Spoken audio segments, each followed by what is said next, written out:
Hey everyone, we've been taking a look at the High Renaissance. We mainly focused so far on Michelangelo and as a sculptor and also as a reluctant painter, and how he was moving back and forth between Florence and Rome according to the political climate. Florence has become, by the end of the 15th century, Florence has become relatively a little bit unstable with the death of Lorenzo, and then Savonarola comes around and starts preaching the end of the world, and that creates a lot of instability.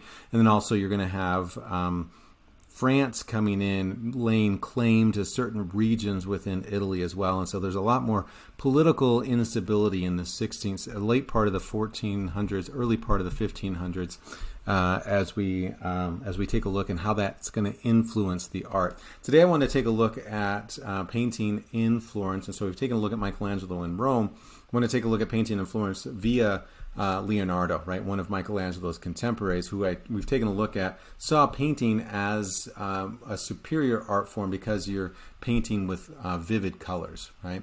So I want to take a look at, he's perhaps one of the greatest artist thinkers that has ever lived, being able to examine the world around him, to really deeply, deeply reflect on it. Taking a look at one of the first works I wanted to study this semester. This is Ginevra de Benchi, who was from a wealthy Florentine banker, not baker. She was 25, and this is probably her wedding portrait. She was a poet and known for her intellect. And so what we see is Leonardo represents her surrounded by junipers, which is a play on her name, but it's also a symbol of intellect and chastity, right? So this idea of connecting her virtue and connecting her intellect. Notice how the juniper behind her almost makes kind of a quasi-halo, similar to the ideas that we've seen before with this, we're transcending the physical world and reaching to the eternal realm. We see that similar idea here, even though she is not Mother Mary, she's not Venus, she's not a goddess or some major figure within Christianity. She's just a daughter of a banker. But he kind of frames her within this kind of halo to demonstrate kind of her piety and her reverence, but also to kind of connect her to suggest that something about her that she has transcends this physical world. Something about the beauty that she exhibits transcends this physical world and gets into this realm of the beauty, right? It's believed too that this was a little bit longer, and it was cut off at the hands, and so they think that it's maybe been altered throughout time. But this is a three-dimensional pose and a pyramidal composition to focus our attention. So there's more going on at the bottom and the top, and what that does is it directs our eyes to her face, right? But this shows again the importance of the secular. This shows that this is not necessarily someone that has to be important, but it's an idealization of a person, an idealization of a human being. And so the focus here is that humanity can be important and worthy of study. I love the particular lace around her neck. Then we see that kind of translucence, and then we have the lace around her neck, and then the laces that kind of that strap her shirt together to give that kind of realistic feeling to it.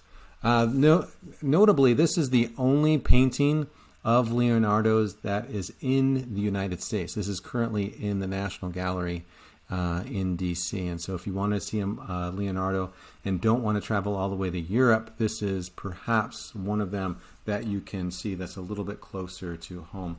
But again, it's just a little bit different from the other images, even though he borrows some of the same ideas of this kind of eternal yearning, where we see with Mary in Fra Angelico's Annunciation, or we see with Botticelli's in the Primavera. He's representing similar ideas, this kind of halo around them that centers them, that's kind of light that radiates from within, demonstrating that she has divinity, not because of her importance within Christianity or importance within Greek mythology, but her importance of being just a person, being a good person, and that can help us to transcend beyond, right? So her ideal intellect, her ideal beauty can help descend beyond, right?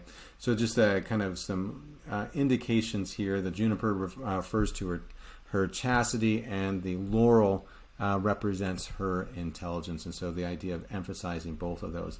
Again, just to get back to our discussion of Savonarola just briefly here, we've already kind of talked about him as a religious zealot living in Florence at San Marco, where Fra Angelico painted the Annunciation. He comes out of that kind of monastery and takes kind of lead by being radical, by being extreme. So it's already a time where people were thinking, anytime there's a turn of the century, people start thinking, well, is this going to be the second coming? We're not really sure. And so around, 1496, Lorenzo dies, and then he starts filling in the gaps and starting to become more and more extreme, creating more fear. And when there's fear, people aren't really thinking rationally. And so he starts to become the de facto religious leader of Florence, and he takes control. He's concerned with all the pagan imagery, and he believes that God is going to punish Florence, and he exiles Giovanni and Giulio Medici to get them out of there, to get the Medicis out. And what he then starts to do, once he starts to kind of clamp down on Florence, he becomes even more extreme, and then he starts criticizing the Pope, suggesting the Pope's money and wealth and living in this lavish lifestyle, that too is problematic, and the Pope needs to be reformed. And at that point, Savonarola is excommunicated, and once he's excommunicated, he has no power within the people. And then he is taken to this spot here where I'm standing. I just take a picture of the Palazzo del Vecchio, where Michelangelo's David originally was, and then they burned him at the stake, right? So this is kind of a representation. And then this is the spot that I was standing on. There's still a commemorative plaque there to this day that's just right there in the town square, and it says, on this spot Savonarola was killed on this specific day, right? So again, what happens though is that Michelangelo, just kind of getting the larger sense of art history, Michelangelo flees to Rome to escape the persecution, and Leonardo escapes to Milan to escape the persecution, because they can see the writing on the wall that the tide is turning against the arts, at least temporarily, while Savonarola is in charge. And so when Leonardo goes to Milan, he's mainly known or hired by the Duke there to do inventions. He really wasn't known as a painter there. It was just they wanted him to develop ideas, technology that can help with their military advances. And so I want to just go through some of his ideas as a scientist to be able to think about how he's seeing the world. He doesn't necessarily see a separation between art and science, and the Renaissance generally didn't really separate the art and the sciences. They were all the same, that we were just about human creation. And so both of them were human creations, human designs. Today we think of them as very different, the arts and the sciences, as kind of almost on the polar opposite ends of the spectrum. But at the time they were very intricately linked, almost synonymous. And so it's not really until the Enlightenment, which is around the 1700s, the late part of the 1700s, where art and science get divorced, and they have not been reconciled yet. This is an anemometer, which is just a way of measuring the wind, right? So this is just thinking about science and technology. If you can study the wind and understand the wind, that can also help you in battle. This one is a design. Not all of his were actually utilized. A lot of them were just designs to see if they would be practical or useful. This is a cannon, so you can notice how he puts different barrels on there, and then you can fire from multiple directions, killing multiple people. So if there is an infantry or an army coming at you, you can fire multiple rounds simultaneously. This one is a parachute. I'm not exactly sure how this one would work. It's kind of like using a tent and then just kind of holding on to it. Practically, it really wouldn't work, but he's in the ballpark of how parachutes work, and so there's something there. I would really like to see a pyramidal parachute. I think that would be awesome. This one is a flying machine. Again, so he's thinking about, flying machine would be kind of cool scientifically, but also if you think about it militarily, if you can fly over the infantry, you have an advantage. And so again, he's thinking about this in terms of military strategy. And if you think about a hang glider, it's not that far from what he's designing here. This one is kind of a helicopter. Again, thinking about how to use these inventions practically in order to dominate, to kind of get beyond an infantry and be able to to win the war or win a battle, right?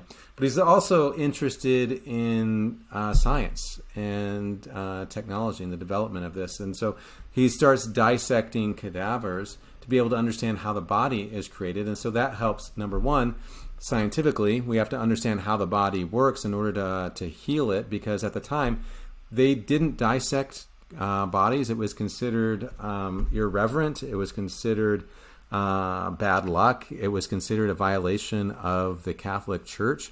So people that did dissect cadavers or bothered grave sites were generally excommunicated, and they could be killed for it.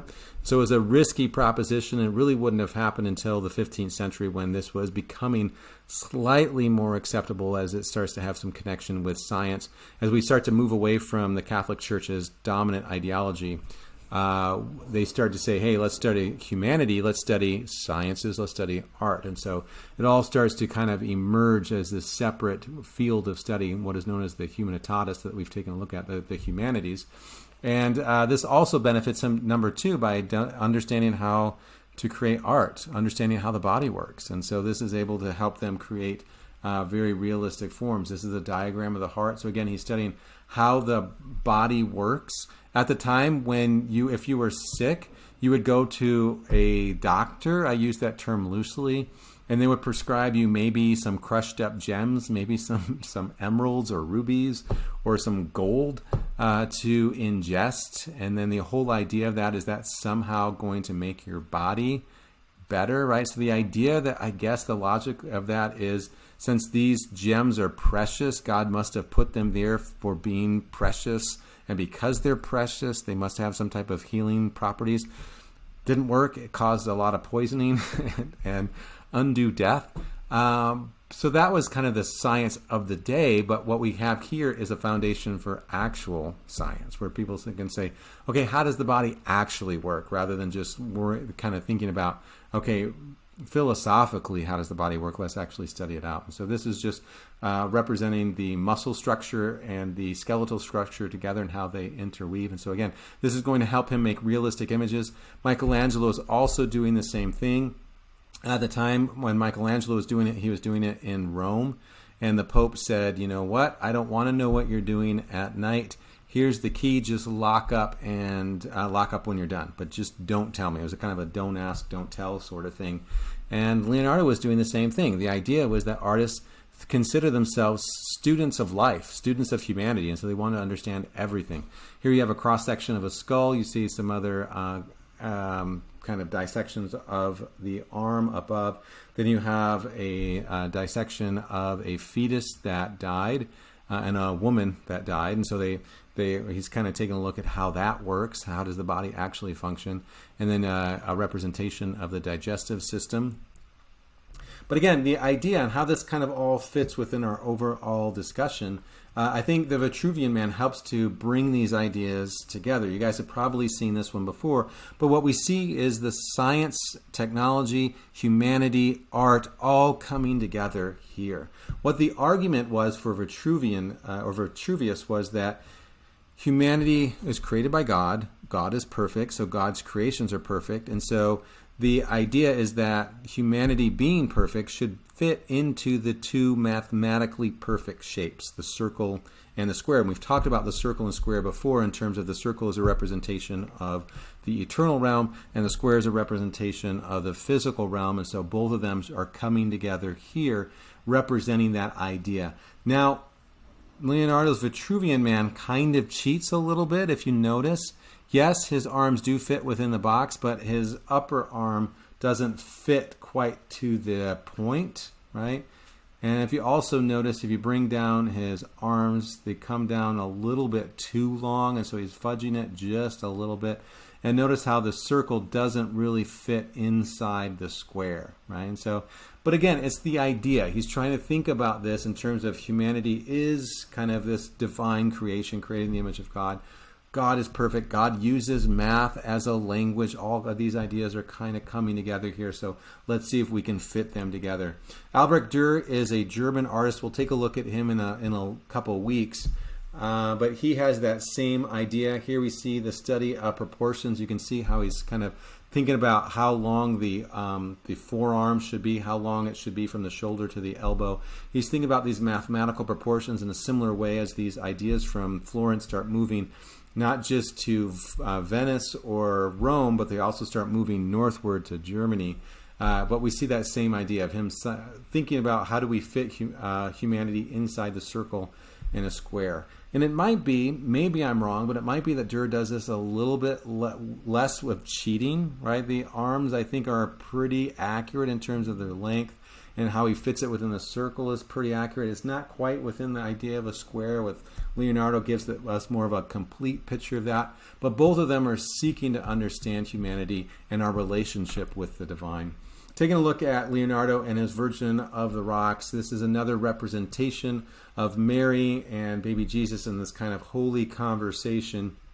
What we see is at the very center, we have Mary represented by her kind of blue. We talked about how she's always represented in blue, her robe, and then she's kind of looking down, kind of in this kind of reflective melancholy, not really happy, not really sad, just kind of away from life, away from everything.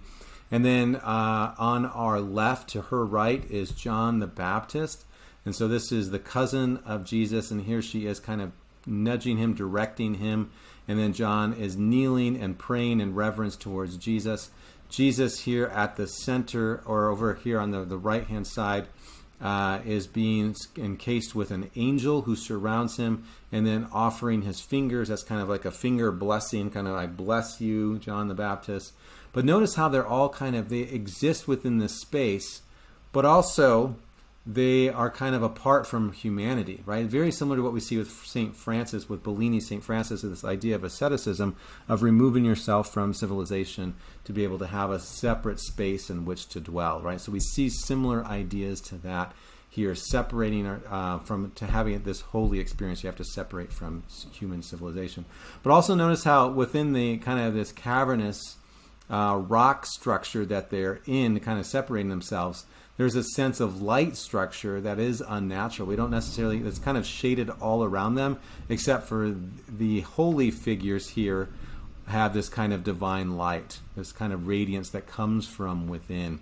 And notice how Leonardo changes the wings of an angel to more of a cape that gives it more of that natural, realistic feeling to it. What's interesting about this particular one, this one is in the Louvre in Paris, and everyone visiting the Louvre walks right by this one and goes into the next room on the right, which is where they house the Mona Lisa. They don't even see this. They don't stop and see it. The Mona Lisa it's blocked off. It's behind glass. It's very crowded. It's shoulder to shoulder in the room. And people just want to get closer and closer to it. What they don't realize is you can get right up to this one. There's no lines. There's no waiting. You can see another, which some might say is even a better representation of Leonardo's works than the Mona Lisa. But people don't even see it because they're so worried about the popularity of the Mona Lisa. This one he's mainly known for. This is the Last Supper. So this is when Jesus calls his disciples together and institutes the sacrament. And at this moment, the moment that he chooses to represent here is the moment that Christ announces to his apostles that one of them will betray him. And so each of them he kind of divides them into groups of three, very similar to what we see with Michelangelo in the Sistine Chapel, where he kind of has the grouping of three with the creation, and then Adam and Eve, and then Noah, right? The kind of the groupings of the three at the very center. We have them kind of grouped together in groups of three in order to kind of separate them visually. But what we have is they're kind of having this realistic expectation. They're trying to have this debate on who it could be. This guy over here saying, Lord, is it I, right? Is it me? This one is outraged and kind of pointing upwards to say, how could this be? How can we let this happen? This one is just in complete disbelief, kind of moves his hands over. This guy over here is just kind of has his head melancholy. And then this one over here is Peter, who has a knife kind of behind his back, which is a representative of him cutting off the ear of the Roman guards as they come to gather Jesus at night. And then this one is Judas, who clutches his 30 pieces of silver kind of off in the shadow. the one that does betray them, and all the other ones are just kind of trying to figure out what's happening here. Notice how he uses the orthogonal lines in order to push the canvas back. What's interesting about Leonardo and Leonardo's representation, as opposed to earlier representations, is he uses this table to separate divine space, where they exist, and secular space, where we are, where we can see this, right? So this one is in a monastery in Milan, and it actually is in the refectory, or the cafeteria, where the monks would eat. And so he kind of places it within there to give them a sense of space, to kind of make it feel more realistic. But at the same time, he uses the table to separate the physical world from the eternal space of where this is happening. And so he gives us that sense of we can connect, we can witness this, but also we can't be part of it, because this is something separate. This is something different, right? So this is just a couple of close-ups. You can notice how even I've talked about this when we were taking a look at the Sistine Chapel, how Leonardo's technique was to use dry plaster rather than wet plaster. Michelangelo used the wet plaster, which made it last longer. He used the dry plaster, and the paint started peeling off even in his own lifetime. And the question is, what do we do with it now? Do we paint over it to try to restore it to what it looked like in Leonardo's day? Or do we leave it alone and let it deteriorate, right? And there's some debates either way, because anytime you paint over it, even though you're trying to restore it and make it, look original, anytime you paint over it, you're painting over the master, right? And so we lose Leonardo along the way. But if you let it deteriorate, at what point does it no longer become, a masterpiece? Because it's just flecks of paint on a wall, right? So there's a constant debate on what to do within that. But again, what we see here is the hand of Jesus kind of welcoming all over here, his left hand, and then his right hand is pointing towards the bread.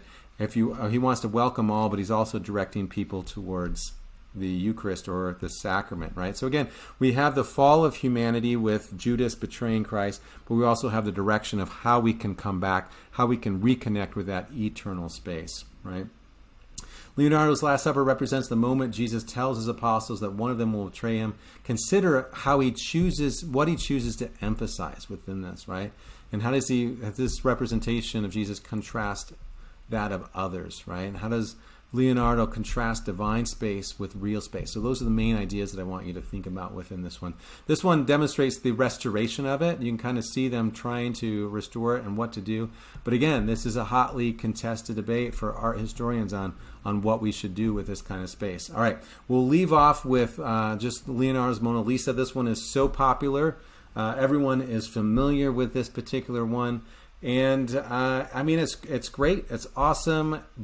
But I'm not necessarily sure it overshadows all of his other works, right? But too often this one takes the center stage. And I want us to question why. What is it about this one? Is it rightly, merited? Is it rightly deserved all the attention? Or does the attention sometimes become part of the mythos that surrounds it, right? So what we see here is we don't really know who is being represented here.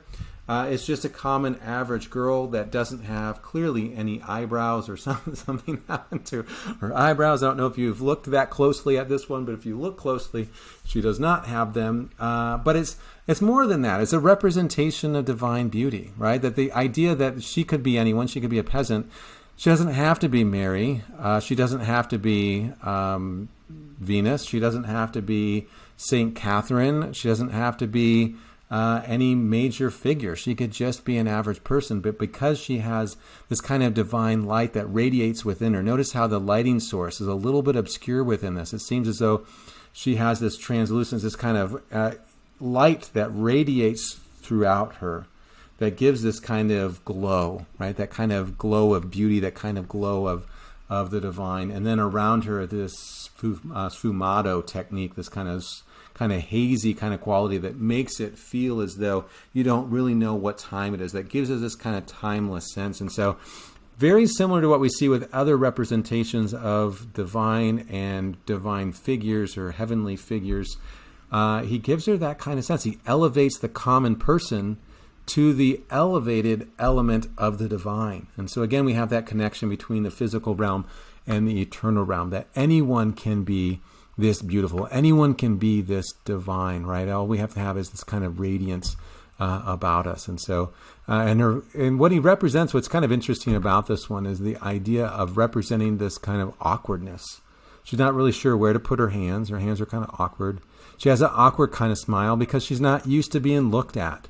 She's just an average person, and she's not saying, "Hey, look at me." She's like, "Are my hands right? Am I doing this right?" She's not really sure.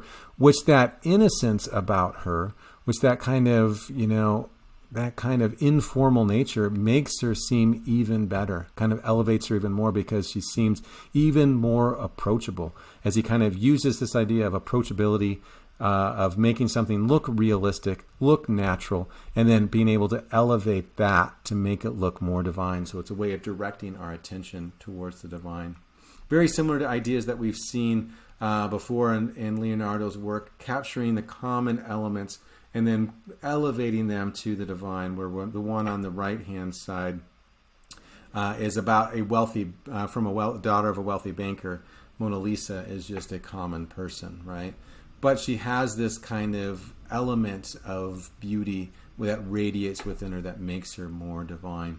This one is the Prado Mona Lisa, is by a disciple of Leonardo that was done later, and he was copying Leonardo's Mona Lisa. And what happened was it got dark like Leonardo's Mona Lisa, and then they took off the varnish, and then they restored it, and then this is what it looks like. And so many people believe that if we restored Leonardo's Mona Lisa, just strip the varnish off of it and then put a new layer of varnish on, it might be bright and vibrant, but we generally tend to think about Mona Lisa as being kind of dark, but it wasn't dark at the time. And so what happens when you put varnish on it, the varnish protects the paint, so the paint doesn't deteriorate over time, but the varnish does tend to become a little bit cloudy and a little bit yellow over time and darkens over time. And so they take a look at that. In comparison, we can see how bright and vibrant Leonardo's Mona Lisa was at the time. And so this is the room and where it is at the Louvre. My wife is standing in front of it, and you can kind of see, we actually went there on a day that it was a little less busy. Normally it is shoulder to shoulder. But I feel sorry for every other work in this room because no one else sees it. Everyone goes in, they get their selfie next to this one, and then they leave. And so all of the art, all of the great art that's in this room completely is overshadowed. But it's encased within glass, and then you have this barricade or this barrier that kind of separates you so you can't get near it. And the reason for this is Mona Lisa, over the years, has had a tendency of growing legs and walking off mysteriously. And then decades later, they'll find her somewhere in someone's shop or something. So she has a history of being stolen quite often.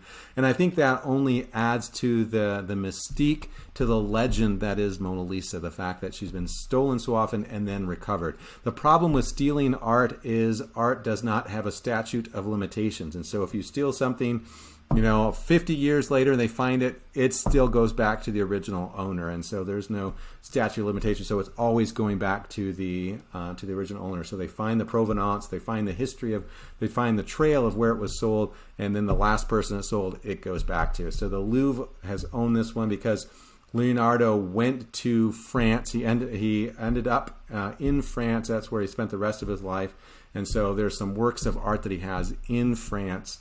And so this one is part of that history. And so it becomes part of that kind of legacy. So a parting question that I'll leave with you is, why do you think Mona Lisa has become such an iconic and universally recognized artwork, probably the most famous within the Western world? What is it about the work that makes it so captivating and enduring? Do you think the work's composition and technique merit such praise? Maybe. Maybe not. I'm just going to get your thoughts, and I don't want to project anything. I don't want to push you in any direction. I want you to start kind of thinking and just reflecting on your own, right? Is it that the popularity has taken a life of its own and become kind of a self-generating force, meaning it continues to be popular because it's so popular? Or does it have internal merit that makes it extremely important and extremely valuable because it captures the ideals of the Renaissance so well, right? Something to think about, something I'll leave you with, and something to continue to reflect on over the weekend.